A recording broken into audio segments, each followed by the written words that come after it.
The Wednesday week is sponsored by Michael Constantine Wealth Management. We bet you can't find a financial advisor closer to Hillsborough Stadium. Okay, good evening and welcome to another episode of the Wednesday week. My apologies for not being here last week. I was in Turkey getting some dental work done and I look no different. So that's nice, isn't it? If I do say anything that's a bit weird, lads, or a bit off the cuff, it's because I'm absolutely smacked off my bonds on this new painkiller that I've not used before called Paramol. It comes in a black box, just like that caffeine shampoo. You know what I mean? Which is reassuring. And it cost me 10 quid for 32 capsules and all. I can't take it for more than 3 days because apparently it's addictive. So that's nice, isn't it? Give me a call on Tuesday and we'll see how we are. Stevie, what have you been up to tonight, pal? You all right? Yeah, all good, mate. Just heavy day at work. Standard stuff, standard fare. Looking forward to the deconstruction of Lincoln. Yeah, that's going to be fun, isn't it? What about you, Ash? Looking rather rugged right now, pal. Handsome. Cheers, lads. Yeah, I'll take them compliments all day. Yeah, I'm all right. Cheers, mate. Work, family, stuff. Sounds like a right load of nonsense. I'm just Mr. Boring. I'm as boring in real life as I am on this podcast. So, tell you what. Now, Simon, your kids, yours and Ash's kids are a bit older than Stevie's, and I don't know if you remember these days. I got a text message today from one of my friends who's got like a 9-month-old. And today they went to a soft play birthday party for someone's first birthday party. And I think I was sick in my mouth. Do you remember them days? There is a lovely place at Ashwood now called Big Tops, which isn't too far away from ourselves in Dinnington. And we went for a walk the other day, me and the missus, and saw a car heading that way. And I looked at her and she looked at me and we both sort of danced down the street because we never have to go there ever again. Well, you know, I don't know, Si. You're getting knocking on a bit. You'll be having grandkids soon. Oh, don't forget, my son is the same age as yours. So competition. We don't want that. You lot all have kids, and just to piss you off a little bit, I had to leave the house today. So what I did, I stood up, put my coat on, and left the house. What's that like? Yeah, innit? You know what I mean? Just walked straight up, straight up. I went, wallet, keys, phone, left. Now I've got a teenager. I do exactly the same because he's either going one place or the other. He's either in bed or on his Xbox. So. It's a hell of a walk for the kids nowadays. But this is all very good, lads. But can we? This is not the fucking daddy podcast. Well, I tell you why I am procrastinating, Ashley, is because the wheels have well and truly fallen off. Now, Simon, Lincoln City should have been an easy result for us, shouldn't it? Given the form we're in. Went into I think the prediction last week was 2-0 from me, and they'd lost their last 6. And I did expect us to win. And I thought, after Tuesday, Wednesday, whenever we played midweek, I thought we were going to go in and it'd be not an easy game, but we get 3 points. And it wasn't an easy game, and we didn't get 3 points. And to be honest, I thought we got embarrassed. Yeah, Ash, would you agree? Was that an embarrassing result for us? Did they play us off the park? I mean, come on, give me some game analysis. I had a burger and it was shit. Sick. That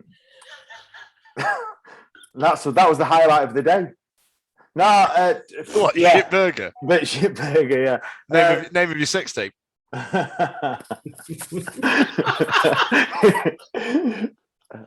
Shitburger 1, 2, 3, 4, 5, and 6. Oh, Daniel.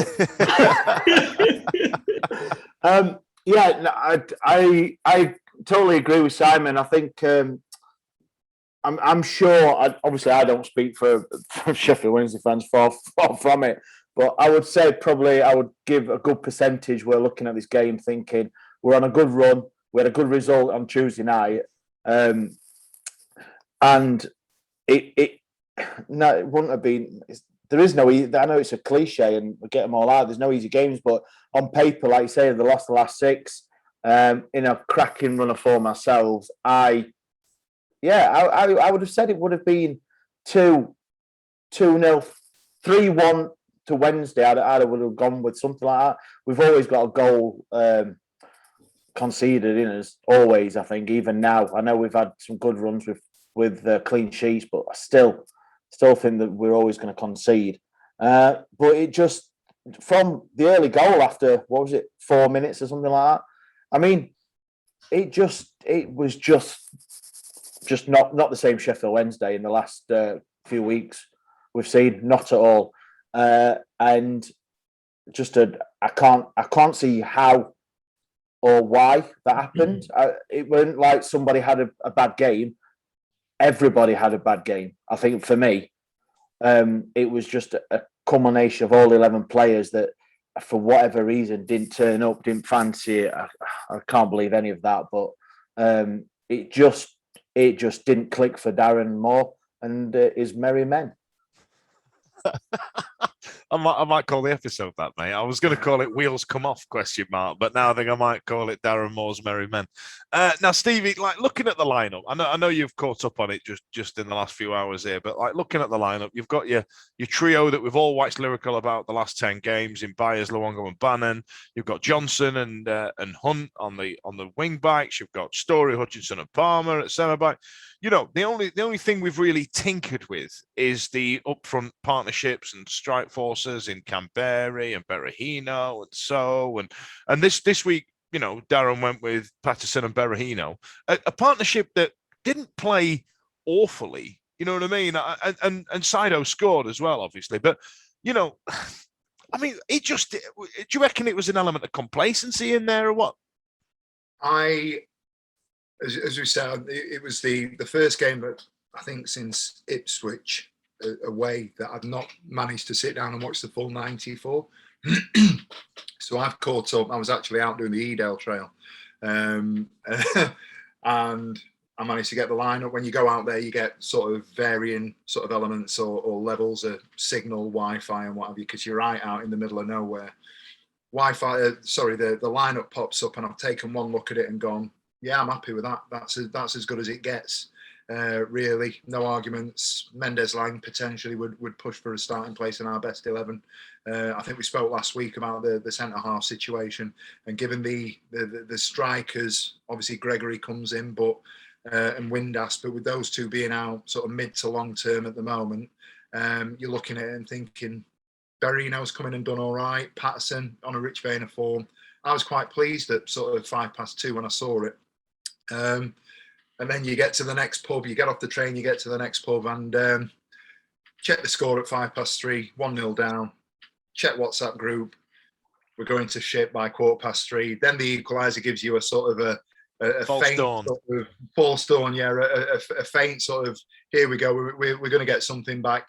And as the afternoon went on, you kind of hope and think that we might get something out of the game. I have watched bits and bats of it. The bits that I've seen, we looked tired. I thought the first goal was a massive sort of indicator of how tired we looked, but I also take the point that we probably did look a little bit complacent as well in terms of the things that we've done, switching off at the wrong moment.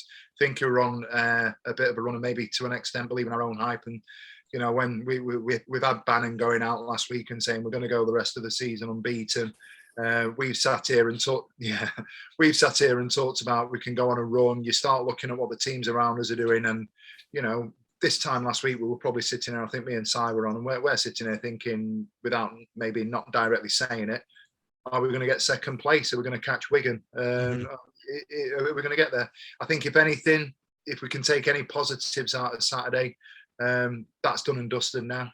The best we can hope for, and we need to get our heads around the fact that we're not going to go up automatically.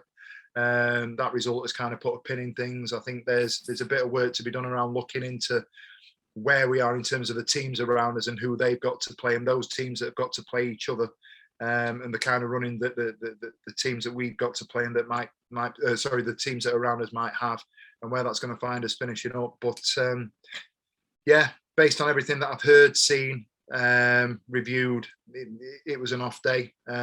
Twitter went into absolute meltdown on Saturday night. It's my entertainment for the night, mate. Yeah. Sod Ant and Deck and all that shit on Saturday night. Twitter's the way to go. So Sunday morning, I've had a look and I've given it one eye open and a very fuzzy head. Took 30 seconds with the phone and went, I'm not wearing this. I'll come back this afternoon, sort of thing. Yeah, it's like a conversation with your girlfriend when you know she's got the mug on, where you think to yourself, "Can I be arsed pulling at this thread?" But you do it, don't you? You go, "What's up, babe?" And you go, "I wish I shouldn't have said. I shouldn't have said." Oh, like, you know what I mean? And it's the same as logging into Twitter after we've lost. You're like, the young kids call it doom scrolling, don't they? You know what I mean? You're like, "Yeah, I've just come here for some negativity. Here. I've just come to fill my anti-dopamine hole." You know what I mean? Now you know what my missus has to deal with me. I'm just Mr. Negativity, 24/7. Yeah, she wakes up and goes, "Oh, I'm in a good mood here. Ash, come here." You know what I mean? So, okay, Simon. So this is, for me, a really embarrassing result. I think it's disgusting. However, I wasn't on last week because I was getting my face sliced up. You guys, on the last one I was on 2 podcasts ago, all of you, I think it was Si, Stevie, and Ben, all predicted 2-0 and won 2-0. We didn't make reference to that. You all made we've never had a clean sweep prediction across the board before. I was listening back to it and went, "Oh, that's what it finished." So anyway, so go on, Ash. No, I was good. I think embarrassing. I think I tweeted out, didn't I? That embarrassing. That's the tweet. I think that's like. Oh, was that you? Yeah. I think that was it. Maybe a couple of sherbets as well contributed to that, but it was a result that we had earlier on in the season. Do you know when we went through that 4 or 5 games of chucking away leads, not playing particularly well, thinking Darren Moore still doesn't know his best 11, injuries, suspensions, all that. It was a throwback to that. It was a throwback to a fair few months ago. It was the Cambridge, Cheltenham, Wimbledon period. Yeah, I think October time, weren't it? Something like that. We had a discussion last week, and Steve, we had varying opinions, and I said we'd underperformed at the start of the season, and we'd had slight issues partway through the season. What worried me about Saturday was we'd gone into that game, and all of us were we were talking about Bannon being the great player, but all of us were talking about Byers and Luongo and that midfield triple. And what I seem to think that Lincoln had took onto that. Lincoln looked at that, and they'd obviously done some research into how we'd been playing and where the engine room was. And the engine room was that midfield. And he nullified our midfield. And what worried me was that we didn't have a plan B to stop that nullification. We didn't have a way of changing. We literally changed people on the pitch, but didn't change the way we were playing. And Chris Maguire, remember Chris Maguire? You know, he is in their midfield. And you know what? He looked like a world beater on Saturday. He had a right game. You know, you know what, Simon? He always does. He's the kind of player. There were a couple of sorry to cut you off. There's always Maguire will always turn up. When he played at Oxford, he'll turn up. When he plays at Sunderland, whenever he's playing against Sheffield Wednesday, he's the kind of player that will go, I'll bloody show them that, you know, whether it be I didn't fulfill my potential or you were wrong to let me go or whatever the circumstance situation was. He's that type of player that's an absolute, as Dan would say, is an absolute shithouse. Yeah, he is a shithouse. Great game. You could see that. Great game. And see that from his hat-trick against Sunderland, where he went in front of Johnson. Oh, yeah. You could see that from any club that he's probably played for before. Yes. If he performs in front of them or for his team with them, he's a shithouse. He'll rub your nose in it. But we had no answer for the way they were closing us down in midfield and not allowing us to play. And then when we changed the midfield, I think we took Byers off and brought Fizz on. It just added nothing. It didn't make any change whatsoever to how we were playing. Now, I don't know. I mean, did we need to look at dropping to a 4-4-2, you know, putting more into midfield or just changing the formation to how we were playing? I honestly think after when we got the equaliser, we were playing poorly in the first half, but not that bad. And then, I mean, if set aside, I mean, the goal was something of sheer class. It's just such a shame that the goal we did score was at the back of a 3-1 defeat. Because when you look at Marvin Johnson's run and his cross and the finish from Berahino was just absolutely exquisite. And it's a shame because nobody's talked about that because we lost 3-1. I call them Shit. Jadon Sancho goals. Yeah, Because I don't think Jadon Sancho has scored for Manchester United, and they've gone on to win. He's just scored useless goals. and when we scored it, which wasn't far from half time, it were quite upbeat in the stands. We thought, and honestly, I thought we'll come out in the second half and then in the second half we just came, and we were actually their second goal. I don't really remember much about the third goal, but their second goal we were actually attacking, and they broke and scored down, and it was that every goal. I'd love to know the statistics on how many goals have been scored down our left wing, because I think there's been quite a few scored down there, and I'm not pointing a finger at any player whatsoever at all. But it just because Steve, hundreds of different players have played in that position from August to now. So, and we've conceded that down that wing many times. Steve, he's at in Neymar, fam. He's at in him. What he says. So and then we just went to shit, and then by which point I think we'd all pretty much where we were sat, whatever the stand was, it was like an overgrown bus shelter in the corner. Yeah, what was that? That smoky shelter thing. What was that? Just crazy. I think that was supposed to be the posh end. You didn't have a very good perspective of the game because we were actually lower than the pitch, so it was really difficult to be able to make out the silver linings, Simon. Silver linings. You got to take every positive, haven't you? So just like you were saying, Si, like, we went 1-0 down and then we equalised. Were you ever concerned? Did you ever think, no, I wasn't. We'll be all right? Like, I must admit, when we equalised, I did not see that final score coming at all. No. I thought we'd win in the second half. I thought we'd come out. The team that always scores before half time tends to be the team that goes out winners. I thought that way performance in the first half was being a kick up the arse for the players, but we just didn't kick on. In fact, if anything, it spurred Lincoln on. And we looked. I don't know. Hutch picked up a bit of an injury in the first half, and I'm not sure whether or not that sort of affected. Sorry, that was just me clutching my pearls at Hutch picking up a bit of an injury. Yeah, he was down for a while, and I thought, I don't know. I just felt that there was no change. It wasn't working the way we were playing. So why not try and change it up a bit rather than changing the personnel? Change it up a bit. Well, this is interesting. So the last game, Darren Moore, Ash, changed the strikers at half-time, both of them, and it worked. You know what I mean? He took off, I think it was, what was it at the time? Canberra. Donny, you mean? The Donny. Yeah, the Donny. Yeah. So it took off Canberra and Sow, was it? It took them both off and put, I want to say, Barahino. Patterson and Barahino. Yeah. And Patterson on, and then he started them this game. Yes. And that was a gamble that worked out well for him. You know what I mean? It's like gone, hey, it worked for me last time, let's do it. He's now done the same thing essentially in reverse, or a similar thing in reverse. And we've offered nothing going forward there. I mean, do you reckon that was just a bit of a dice roll, like fuck it, let's just try it? Yeah, I think Simon was right about the midfield. I think if the midfield, what we've seen, when them three have been playing really well, the strikers have had the chances and we've scored a few goals.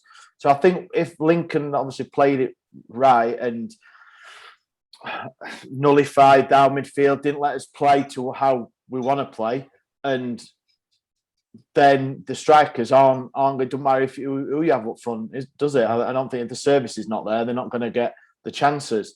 And for me, I can't. Nothing stood out apart from the goal.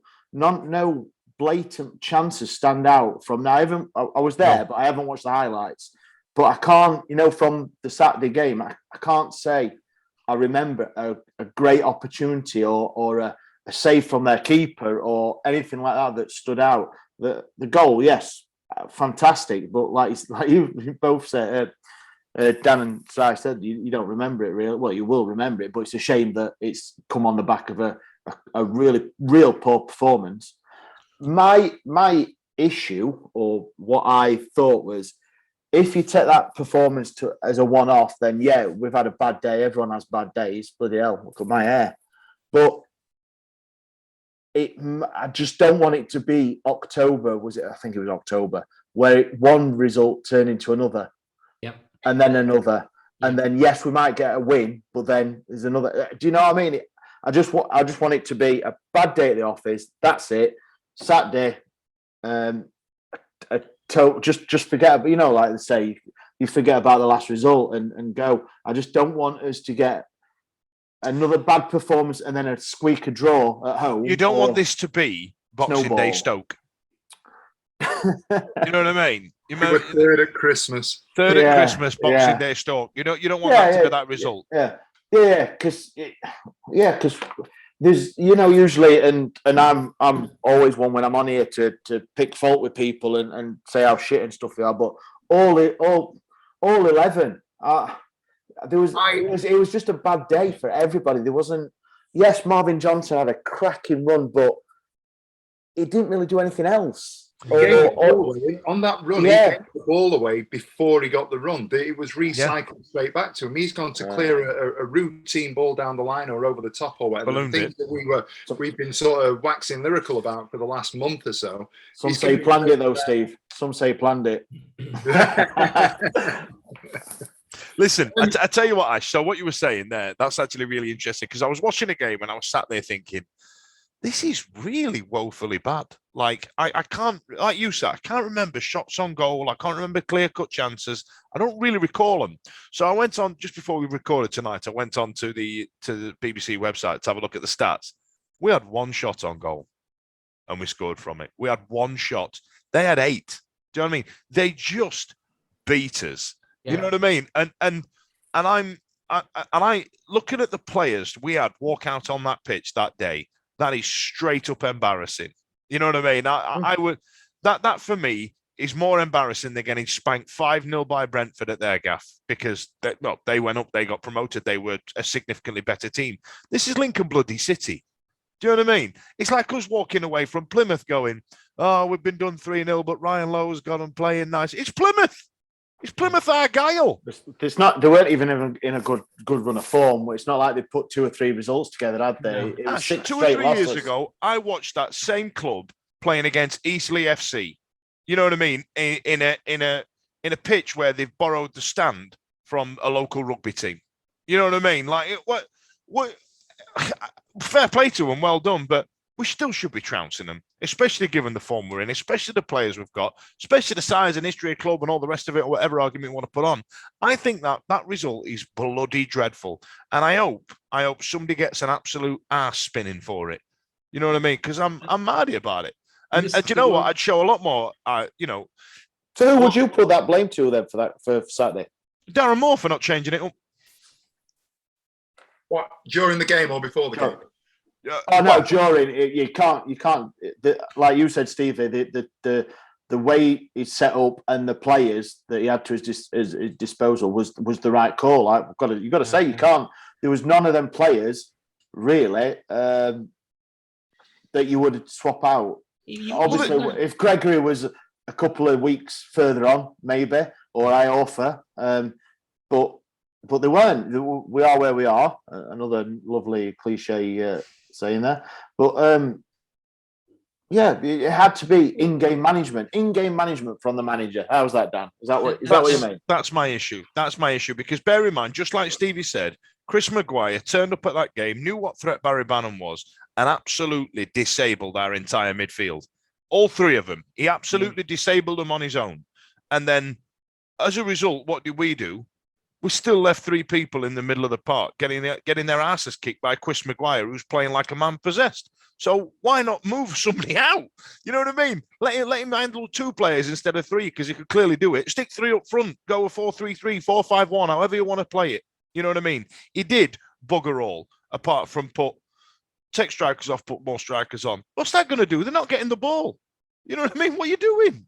Bloody clown. Sorry, Si. Is there you lads have got better memories than me, and I'm shit at remembering games and stuff. But when was the last time that I know you said about Donny, so he took 2 strikes off, put 2 on, both scored, cracking. We say, yeah. When's he actually changed the formation in mid-game? Cambridge. Well, I was thinking because when we had that run, that run that we had in the October run, October time, which actually, when you look at it, we didn't lose that many. It was all the draws, but from winning positions. But it was draws that came from wins. So we obviously, the three of us went to the Wimbledon game, didn't we? And he made changes in the game, and we battered them. And he made changes in the game, which in the end resulted in them equalising. Yeah. Then we went to Cambridge, and this is the example I'm going to bring you. So we got Cambridge on Saturday. So I know you went to that, Steve, didn't you? You went to Cambridge because we saw you there, and Ethan and I went down. I went. And that formation from start to 60 minutes didn't work. It didn't work, and they were battering us. And then he changed it at 60 minutes, and we were 1-0 down, and we grasped a 1-1 draw. And that was down to a formation change. He changed the way we played because we looked inept in that game up to about 67 minutes. But we did that. We looked inept from 10 minutes, and he should have changed it then. Yeah. An hour's too late. Do you know what 60 minutes is? Playing Football Manager and going, shit, I'm 2-0 down. That's what that is. I mean, half time is what half time's for. You come in, you have a tactical rethink. And if it's not been working for 60 minutes and it's not been working for 45, change it then. You know what I mean? What's the definition of madness? Doing the same thing over and over again, expecting different results. And that's what he's been doing. I tell you what, look, you know, I've been having this conversation on Twitter. Let's move on. I've been having this conversation on Twitter from an article that or a tweet that Alex Miller popped out from the Star, and I am still unsure whether Darren Moore is the person who can get us out of this league, and I am still unsure. Like I say, I'm not polarized on it. I'm just unsure of whether the playoffs is good enough for a club the size of Sheffield Wednesday with the squad that we've got. I'm unsure. We're all sat there going, I think we'll make playoffs. Fuck the fucking playoffs. I think we're in a situation, and Steve alluded it to last week, that we started off with a really, really good team on paper.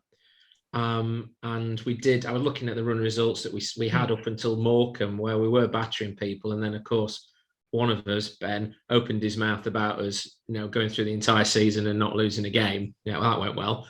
Well, so did Barry Bannon. He said it last week. Yeah, well, I've got another. You know, anyway. And then players started to get injured, and then we've just gone through that rich spell of form again with half the team missing, especially our strikers, our first choice strikers. But we've gone through a rich vein of form. So I think there's a two-handed side to this. I'm still think that Darren Moore isn't the right manager for Wednesday. I don't know who is. I think he has. I don't like some of the game plan, the inability to change a game by changing his team. Is that down to the fact of what he's got on the bench? I don't know. But then also his hands have been tied because he hasn't had a fully fit team. But then I worry about the fact is, who would he play when he's got a fully fit team as well? But right, okay. So that's a really interesting point, and that's all I've had spouted at me at Twitter all day. Injuries. And the only thing, you know, you can only get so much across in 240 characters.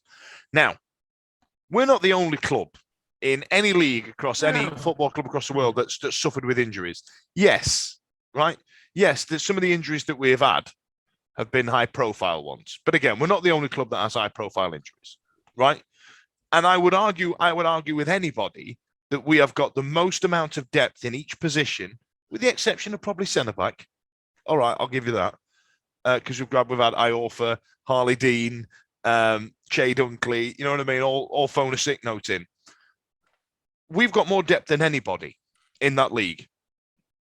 And when I look at Darren Moore, that we took out of him at 7th and 8th with Doncaster a year ago, he's in literally exactly the same position as what he was a year ago, with a squad that I would argue with anybody is better than the one he had last season in the Championship.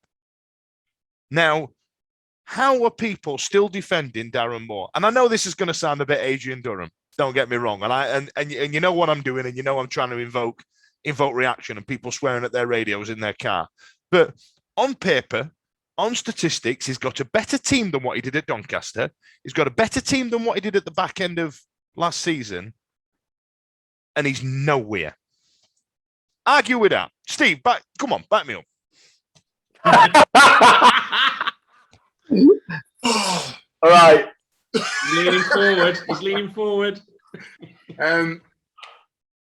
We did touch on it last week, and I went on a bit of a rant about the fact that I thought it was harsh to say that we'd underachieved, and I do stand by that. For all the points that you've argued around the injuries, and I've dipped very briefly into the stuff that was on Twitter today, and I stand by it.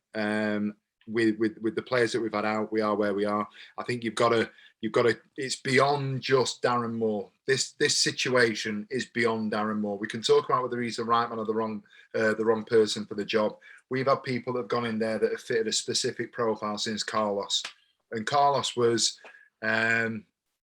We can talk about whether we thought Carlos was a one-trick pony. We can talk about whether or not Carlos had a plan B. We can talk about whether Carlos ran out of ideas. That's really weird. I was literally writing that down then. I thought that Carlos's downfall at Sheffield Wednesday was the same as what Darren Moore's got here, and there's no plan B. And that's where the point that we're starting at. So we go to a point where we look at Jos, who for me, and I'm just about old enough to remember Peter Eustace, who I thought was terrible as a manager. You know, you can go back and look at all the managers that Sheffield Wednesday have had since Howard Wilkinson when I first started watching the club.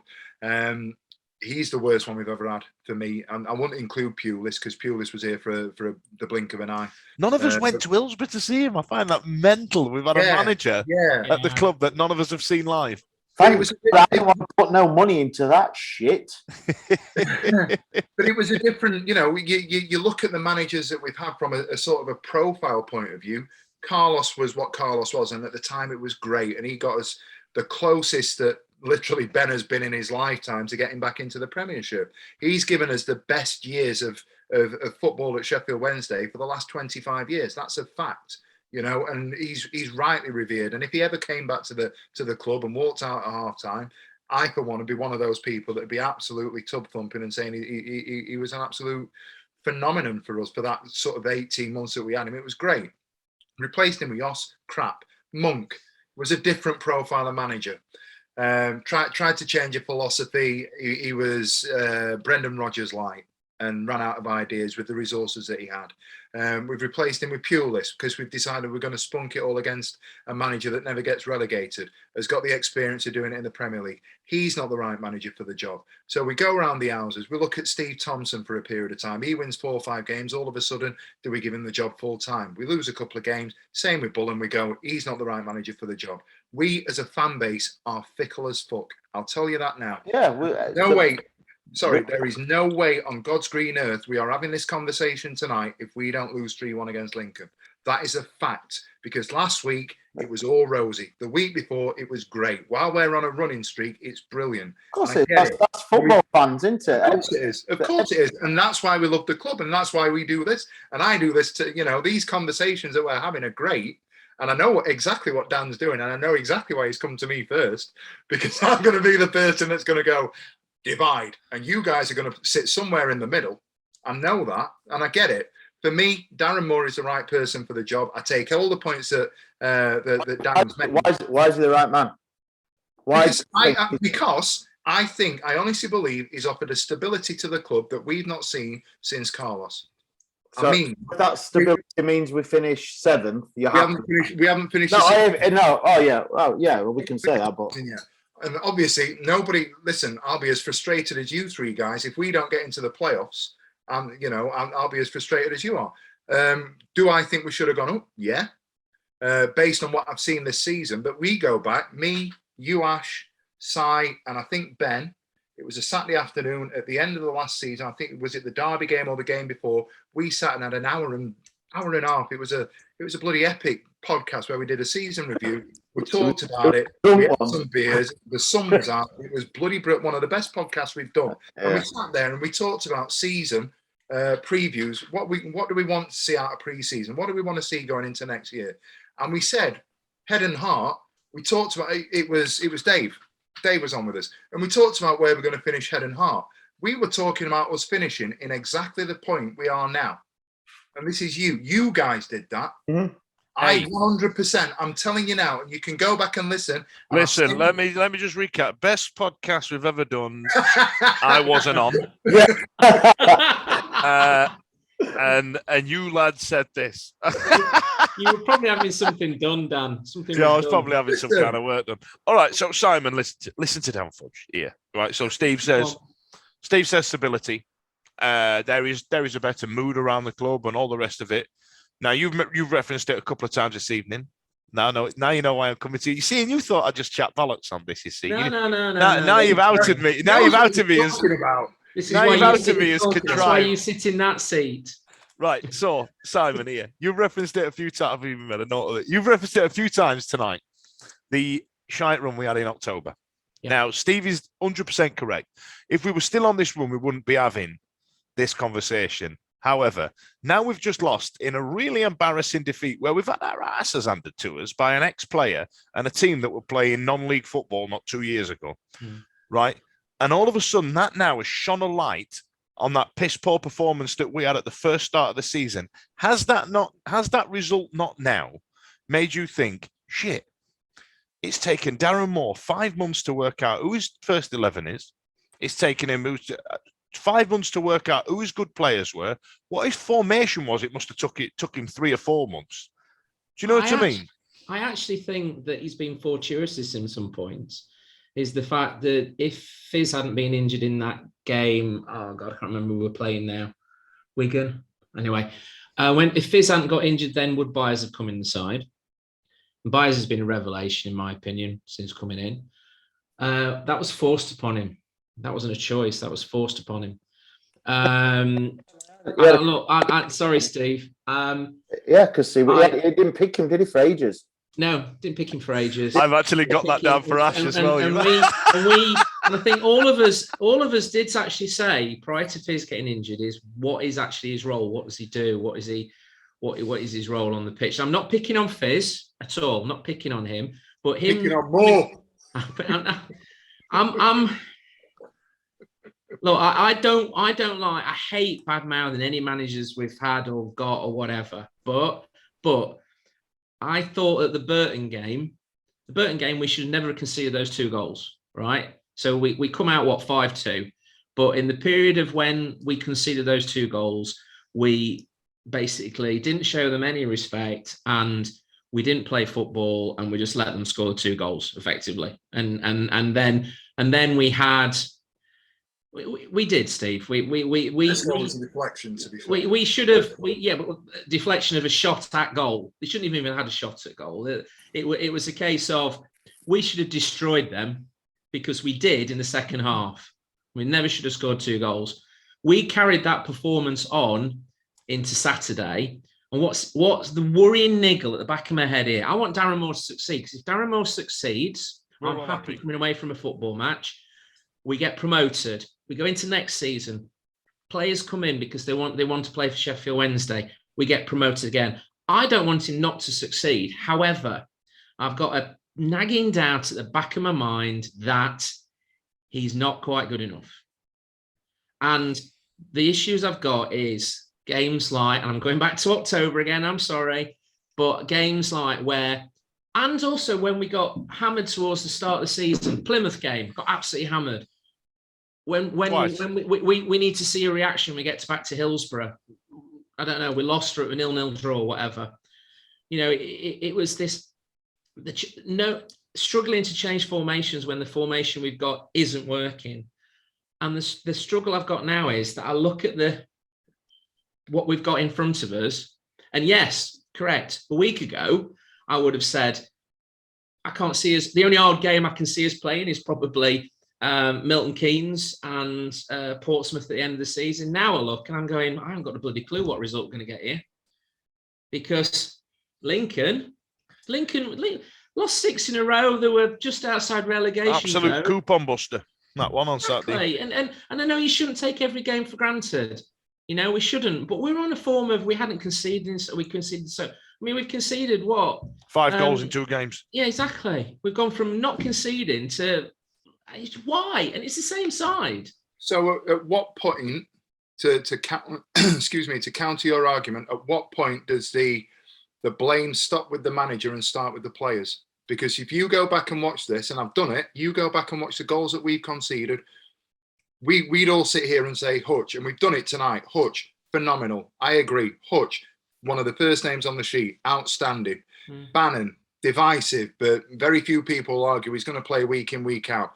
We waxed lyrical about Luongo. I'll tell you now, you watch that first goal, go back and watch the first goal. Even if you're listening to this, go back, get on YouTube, watch the first goal.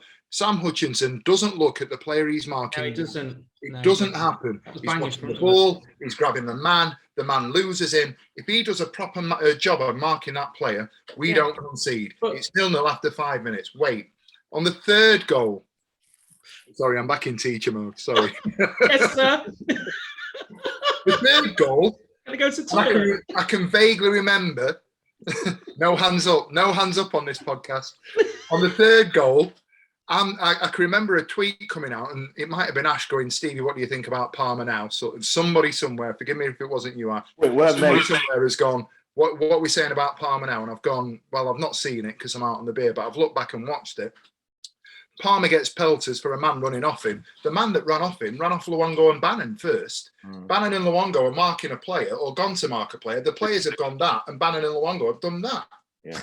So we can sit here and go, it's Moore's fault. But at what point, that doesn't happen. The first goal doesn't happen. The misplaced passes don't happen. Yeah, he's got to change it up. But let's be right. We're talking about the players that we've got out. You look down the subs bench. We've got a subs bench. We can Beery.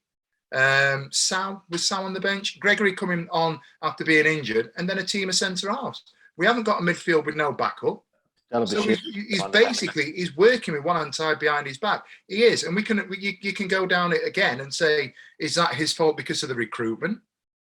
We've talked about the depth that we've got in the squad. I don't think recruitment's an issue. I really don't. You listen to his press conference. He's very aware of what happened on Saturday. I'm telling you, he's not come out and given it the whole, we wanted to win the game and we're going to have an inquest and we're going to look at it and we're going to do this, that, and the other. He's gone, hands up. They were better than us. It were an off day. You look at the possession. We had 61% possession on Saturday. Yeah, we might have been shit. We dominated that game from a territorial point of view or a possession point of view. We had just as many shots as they were. It was just that the strikers were nowhere near. Couldn't do anything with it, could we? No. Right, okay. It was. I haven't had my real. I was going to say, I'm going to come to Ash. I'm going to come to you, Ash. All right, so we've conceded 5 goals in 2 games. Yep. As Stevie correctly says, our signings have been great. You know what I mean? On the whole, there are a few that you go, like Shadipo. You know what I mean? You're like, what's that? Yeah. You know what I mean? So we've had good signings. Let me use my notes here. We've got. You're really taking notes, by the way. I'm absolutely sat writing all this down, like literally, like because I am playing you all like an absolute fiddle right now. You know. Right. So right. So Steve's here. Simon's probably here.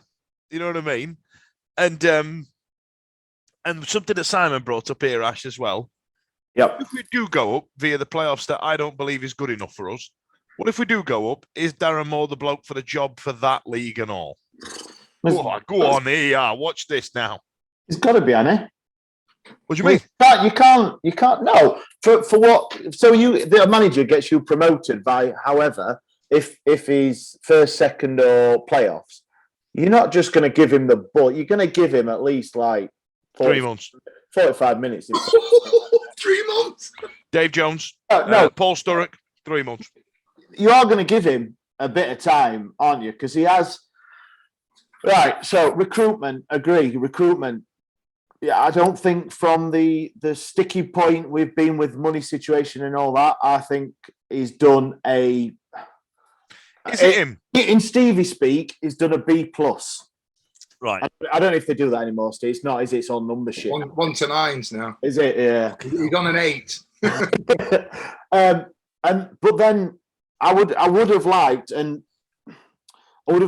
know he brought a striker in there. Is it John Jules, who's obviously injured after 15 minutes or whatever. Can't be helped for whatever reason. That's another podcast for about a 6-hour one we can talk about there with injuries and what's going on. He brought in Harley Dean once again. 1 game, 5 minutes he lasted or something. He looked quite good, injured. But I think on the whole, from the handcuffs he's had for money and everything, yeah, I think he's done all right there. I think he's done. But I don't know. I'm very much got splinters on my arse with Darren Moore. I've got to say, like I said, the last 5 out of 6 games, brilliant. Yeah, he brought two strikers on at half time. Both scored a goal. He's a tactical genius. But like every manager, he's got his faults, and there's bits that I don't like what he does or how he goes about it. But at the minute, we're 8th now after last night's cracking results for all concerned. But I do take your point, Dan, because obviously we're all massive Sheffield Wednesday fans, and we want to be first, second. We want to be up there, and anything for the players we've got. And I don't know if you'll agree, but probably, I don't know, 5, 6 of the starting 11 are Championship players. Yep. I believe that. Yep. I would say best squad in the league, hands down. Yeah, if you probably go man to man, and Dunga, I ain't got a clue about all that, but if you probably go man to man on the 25 we can have, apart from a couple that you won't paying washers, bent ones at that, yeah, it would. So if you take it on the actual team, yes, we should be top 2. We should be if you've got the right manager and the right situation of only having 1 or 2 out injured, not 7, 8, 9, 10. So I'm on the fence. I'm not I'm not hashtag more out, and I'm not hashtag more in. Ash is here. Sly's here. Steve's here. Wednesday promotion. That's me. Hashtag Okay. Sheffield Wednesday promotion. Go on, Steve. Are you going to say something middle of the arse like, well, if we get promoted, what difference does it make if we go through playoffs or not? No. Just on Ash's point, we're talking about the squad, and not all our points, to be fair, we're talking about the squad that we've assembled. He's assembled that squad. Yeah. Okay. These players have come down to play for him. Yep. These are the players that we've managed to get through the door. And I know we talked about Dooley earlier in the season, and the things that we've done. The things that we've done, behind closed doors, away from the playing field. I think it's important to recognise that we have made gains from where we were 18 months ago, 2 years ago. We're getting our house in order where we need to get our house in order, away from the football pitch.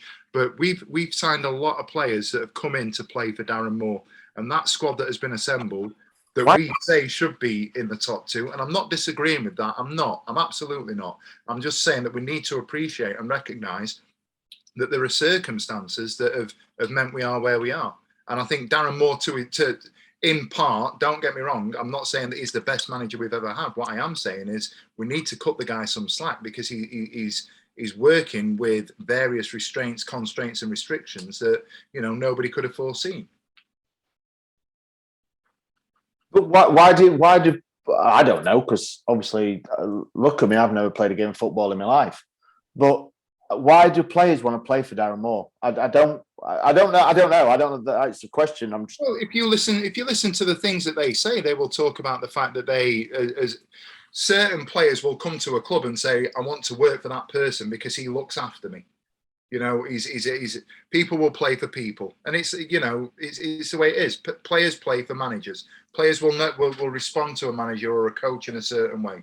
I've heard people, and don't put me on the spot and ask me to name names, but I know for a fact that there are people that come in there, give press conferences when they've signed and gone, I've seen Moore at West Brom. I've seen him doing this. I've got experience of doing that and the other with him, and I know for a fact that he's the kind of person that will get the best out of me. That, for me, speaks volumes to the kind of person he is behind closed doors. Let's come back to that. Go on, Simon. Well, that's nail on the head there, because I don't think Mendes Lang or Berahino would have come to Wednesday if it hadn't been for Darren Moore.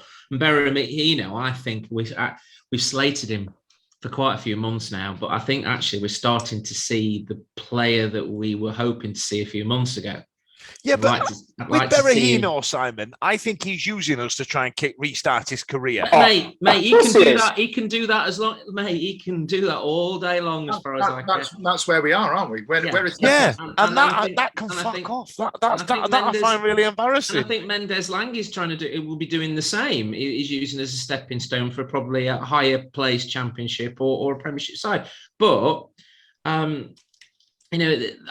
don't care about that as long as they play well for us and get us promoted. That is the thing. In regards to Darren Moore, I don't want to see him get the sack. I'm not anti Darren Moore. I don't sing Moore out of football matches. I have question marks about some amount of his tactical genius or not genius, as the case may be. But every manager has that issue. Every manager has that problem. I do worry about why players and you guys who've played football, and probably Steve's know better than me, because I only ever watch Wednesday. I don't watch any other football. I just watch Wednesday. I'm not interested in watching Man United or whoever else. I just go and follow Wednesday. But I don't get that when players just don't turn up. To come out. I mean, the thing is, the rhetoric that was coming out of Wednesday on I can't remember, when did we play Burton? Was it Wednesday night? It was Wednesday. Yeah. Tuesday. Anyway, when we played them last week, the rhetoric coming out and everybody was like spaffing over Barry Bannon and this, that, and the other. And then Barry came out with we'd like to, win every game to the end of the season. That's the kiss of death straight away, isn't it?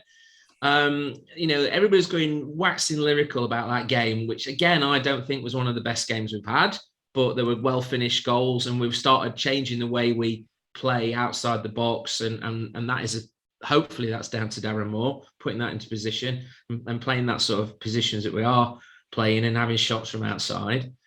I've seen us play better elsewhere in other games, but we went into that game with these huge expectations and sure enough, players thinking, well, we can beat these, and they didn't turn up. And that is a worrying thing for me, because that's when I can't look at the fixtures that we've got ahead of us and go, you know what, we're nailed on for playoffs, because the way teams are playing around us, we only have to lose or draw a couple and we're not going to make it, are we? Well, I was going to say something then. I'm sorry. Why do you think that happened then on Saturday? Like you would have a bad day off his Right. Two. Here we go. Oh, This is it. gosh. Simon stumbled on it. The bear, Anna. Steve started it. Simon stumbled on it, and Ash has just double stamped it. Right, are you ready? This is where I'm at. Okay, let's go back to your Sam Hutchinson example from the Lincoln City game about letting the man run past him, about Barry Bannon and Massimo Luongo missing their men and not tracking back, and all the rest of it. Right, a good manager, based on what Steve said, a good manager gets players playing, and it's a mental thing. It's a state of mind. You know what I mean? Steve, you and I have played football. We've played for managers that have turned us into snarling beasts before we've stepped foot and crossed that white line. Do you believe that Darren Moore and all his niceness and he's a lovely guy and all the rest of it has gone, don't drop it. Make sure you snap somebody in half in the first 5 minutes. Make sure you know him there. Because I can see Darren Moore stood there going, well, obviously, it's going to be a big game. Let's try and keep the run going. And you're all good players, and obviously, I want to win the game. And come on, man, that's what it is. That's why I'm not completely. I'm not in the Moore out camp, because I don't feel that changing managers is good for anybody. Who are we? Watford. You know what I mean? But if I can change one thing about him, I want the vocal version of him talking to the players that is the same as the player that he used to be. Mm. Do you know? That's what I want.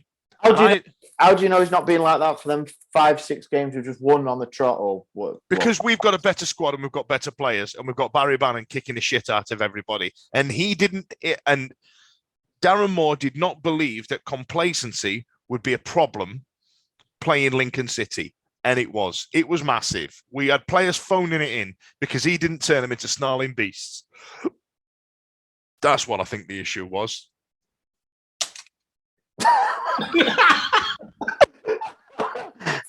Oh, yeah.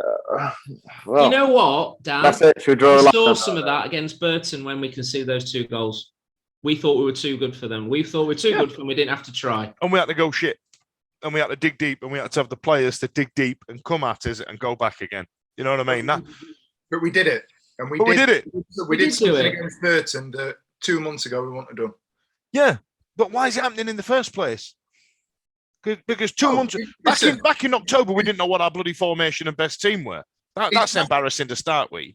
The bottom line is it's happening because unfortunately we're playing in League One because we can, you know, the bigger picture is why are we in League One? We're in League One beyond. I can't believe I'm going to say this. It's beyond Darren Moore and what's happening on the pitch. Of course it is. Of course it is. Back and talk about what's happened off the pitch, which is why we got. That's why we're in League One, which is why we should be knocking on the door a lot further up the bloody line. We shouldn't be looking up. We are looking at the anuses of MK Dons and Oxford. Come on, man. Where's our bloody dignity? We are Sheffield bloody Wednesday. Do you know what I mean? And we're looking at the anus getting shat on of MK bloody Dons who are taking players off us.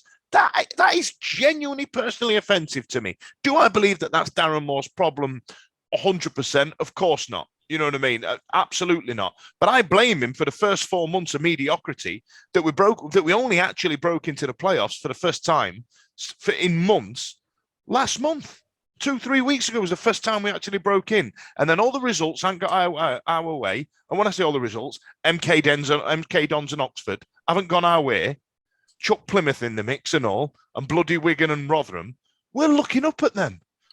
Come on, man. Listen, this is the speech that he should be giving those players before he steps on that pitch. He should be going, we are Sheffield fucking Wednesday. Come at me, bro.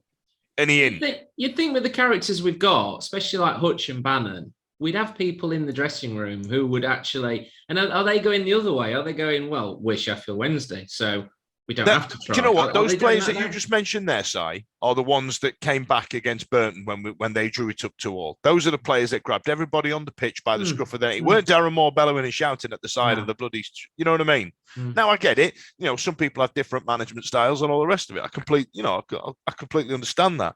But we have got some fiery characters, and we have got players playing a lot lower than their ability. And what they need is confidence in the man that's leading them. And if he's going, well, obviously we've got Lincoln this week, and it's an important game. In fact, well, you know, every game now is a cup final, and if we all just go out and do our jobs, we're all going, get in the bin! Get in the bin! Start kicking some fucking cans at people's heads. Do you know what I mean? That's what I want. Can I just interject? Sorry, I just went. So, I'm just going to take a totally different, 90 degrees here. It's right. So my lads come home today with some homework. I'm sorry, everyone listening, but this is it. Hello. And it is about, it's a famous speech research project. See? So I'm just going to clip that last 3 minutes. Clip it. Take out the swear words. Take out the swear words, and I'm going to send it to Lewis and go, here, look at Dan. Look at Dan. Here, get that as your own work. Dan's diatribe of Sheffield Wednesday 2022. Yeah, it's titled "Looking Up at the Anuses of People Below Us." And there's the name of the podcast. Yeah. Anus looking. Right. Okay. Sorry about that. I got on a diatribe, but I think you're right, Steve. I think that result on Saturday has brought that conversation further forward, and it should have been one we should have been having at the end of the season. But I must admit, I'm still embarrassed about losing to Lincoln Bloody City. You know what I mean? When it gets to the end of the season, we finish 7th. I will not be on the podcast. Well, again, we're going to replay this, Steve, because I hope we don't finish 7th. Because right, okay, would that be a disaster then?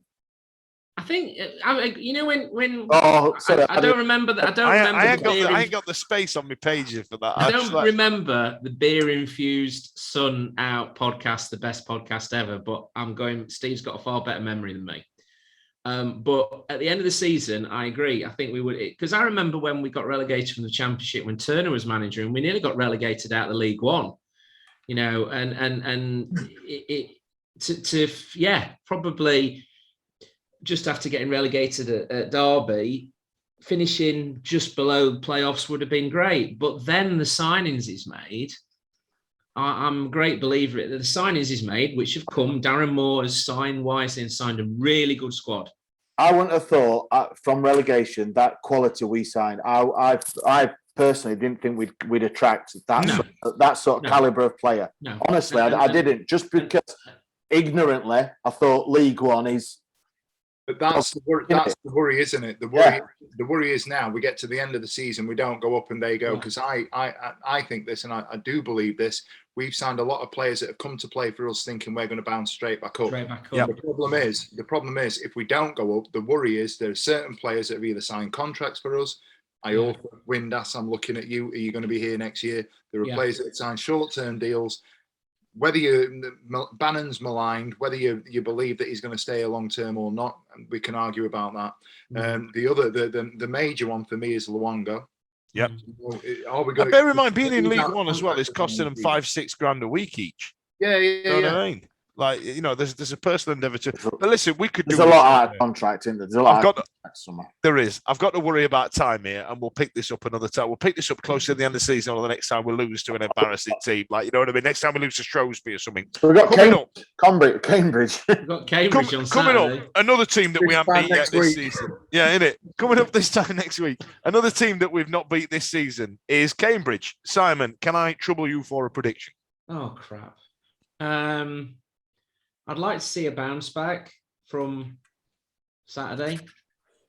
You'd like to? I fucking demand it, Simon. Come on. I've demanded it after we got smashed at Plymouth and we didn't get one. You know, our bounce back seemed to come about 5 or 6 matches later when we go through several boring draws.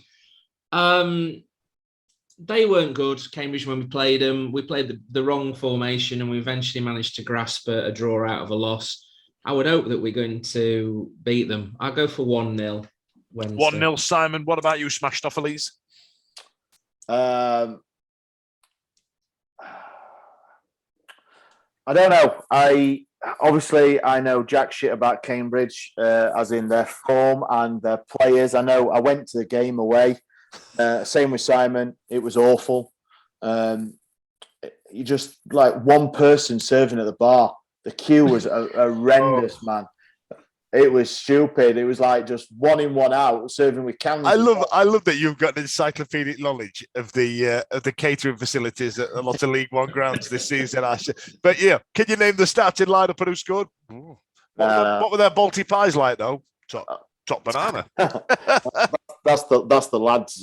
That's the lads' domain. Balti pies, not mine. I like I say, I'm ignorant to Cambridge. Same as like Sheffield Wednesday. I'm treating them with a bit of disdain. I don't know anything about them or anything. It's. I would love just a good performance, and if we have to sneak a win, that it's a win after the shit show we've just had. I don't want it to snowball. I don't want it to be a draw, and then the next game be we've scraped a draw or we've lost or. Because what is it, Gillingham? I think no, Accrington at home. Accrington at home. Rearranged. So you're looking at Cambridge, Accrington, and Gillingham, and sorry, like even Lincoln. You'd have said 12 points minimum. Being bullish about it, and we've dropped 3 already. So, and all the teams around us. Sorry, I know this is a Ash, long. give the prediction. 1-1 draw. No. 2-0. 2-0, Wendy. I'm not going to be there either. So good. All right, go on, Steve. I think we bounce back. I do. I think we talked long about Saturday. I think it was a blip. I know we're not happy. I know it's divided opinions tonight, and it's been a good chat. I do think we bounce back. We've turned, whatever you want to talk about the performances, the Rotherham game aside, since Oxford, Hillsborough's been a bit of a fortress. I don't think teams will want to come here and play against us. I think the Saturday games we can get some, we'll get a decent setting, a decent turnout in terms of the fans that are going to be there. I think it'll be a long afternoon for Cambridge. I think we'll be all right. I'm going to go on. What you saying score? 2-3-0. I'm going to go 3-1 because I think they'll score. But that one entirely depends on whether Iorfa and Gibson come back into the defence and we have 3 actual centre backs playing, which is for another day. we'll save it for the next podcast. But listen, that's an hour, guys. Thanks a lot for joining us tonight. And if you want to weigh in on the Darren Moore conversation, get on Alex Miller's or my Twitter account, because I'm taking pelters for it all day. Just trying to be pragmatic, but everybody wants to jump on it. I don't hate Darren Moore. I'm just not sure. You know what I mean? But everybody wants to have a go. And every other team gets injuries. We do have the best squad in the league. Remember that. And we did have a shit run of form in October. He didn't know what his first 11 was. We have signed very well, Steve. You are correct. You know what I mean? There's a lot of factors to it. Get involved, weigh in on it. And then we'll see you next week, hopefully with 3 points in the bag. The Wednesday week is sponsored by Michael Constantine Wealth Management. We bet you can't find a financial advisor closer to Hillsborough Stadium.